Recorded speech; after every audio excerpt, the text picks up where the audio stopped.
इटलीच्या महिला राष्ट्रप्रमुखाचा त्या खालच्या दर्जाला जाऊन त्यांनी जो अपमान केला, या देशामध्ये अशी छचोरगिरी यापूर्वी कुठल्याही नेत्याने केली नव्हती. गल्लीतले नेते देखील अशा पद्धतीनं वागत नाही.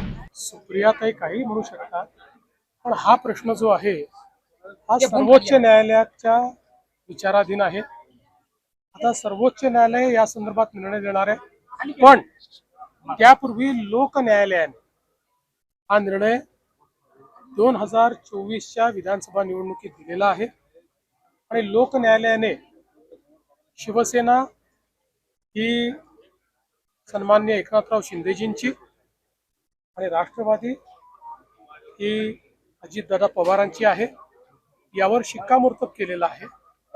ठीक आहे, आता सुप्रीम कोर्ट काय करतात याकडे सगळ्यांचं लक्ष आहे, पण सुप्रीम कोर्टही हाच निर्णय दिला अशी आम्हाला अपेक्षा आहे. अधिवेशनाची सूचना जारी केलेली आहे. पहिल्यांदा जातनिहाय माहितीची नोंद त्याच्यामध्ये भरली जाणार. पहिलेपासून आम्ही सांगत होतो की केंद्र सरकारने जातनिहाय जनगणना ही घोषित केलेली आहे. त्याचे टप्पे असतात, त्यानुसार ते होईल आणि आता त्या संदर्भातली कारवाई सुरू होते. याचा मला आनंद आहे. एक खूप मोठी मागणी अनेक वर्षांपासून होती. कुठल्याही सरकारने कधीच ती मान्य केली नाही, पण मोदी सरकारने ती मान्य केली. त्याबद्दल मी मोदी सरकारचे मनापासून आभार मानतो. चाकणमधल्या 20 कंपन्या प्रकरणी शरद पवार साहेब आज प्रत्यक्ष पाहणी दौरा करतायत आणि त्यांनी ट्विट सुद्धा केलेलं होतं. त्या ट्विटला मी उत्तर दिलेलं आहे. पवार साहेब ज्येष्ठ नेते आहेत, ते नेहमी महाराष्ट्राच्या हिताचा विचार करतात, म्हणूनच त्यांच्यापर्यंत चुकीची माहिती जाऊ नये या दृष्टीनं खरी माहिती मी त्या ठिकाणी दिली. सर्वात जास्त कंपन्या महाराष्ट्रात सुरू झालेल्या आहेत. सर्वात जास्त फंक्शनल कंपन्या महाराष्ट्रात आहेत. ज्या नॉन फंक्शनल कंपन्या आहेत, ज्या कधी सुरूच होऊ शकलेल्या नाहीत, त्याचा आकडा देऊन काही लोक फसवेगिरी करतायत.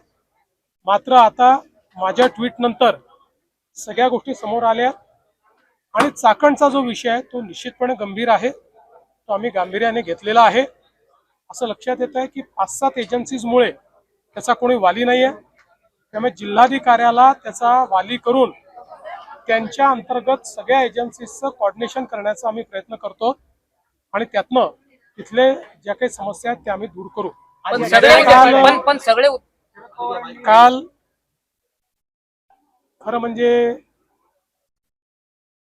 लोकसभेचे विरोधी पक्षनेते श्री राहुल गांधी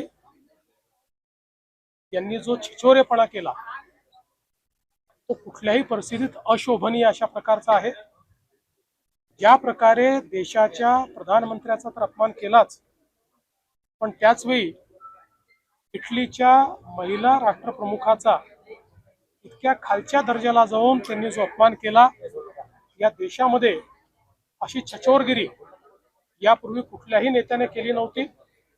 गल्लीतले नेते देखील अशा पद्धतीनं वागत नाहीत. खरं म्हणजे माझं तर असं मत आहे की राहुल गांधी आणि संदीप दीक्षित यांनी राष्ट्राची माफी मागितली पाहिजे. महाराष्ट्रातील सर्व बातम्यांचे विश्वासार्ह व्यासपीठ, सकाळच्या सर्व सोशल मीडिया प्लॅटफॉर्मला लाईक, फॉलो आणि सबस्क्राईब करा. तसंच सर्व नोटिफिकेशनसाठी बेल आयकॉन प्रेस करायला विसरू नका.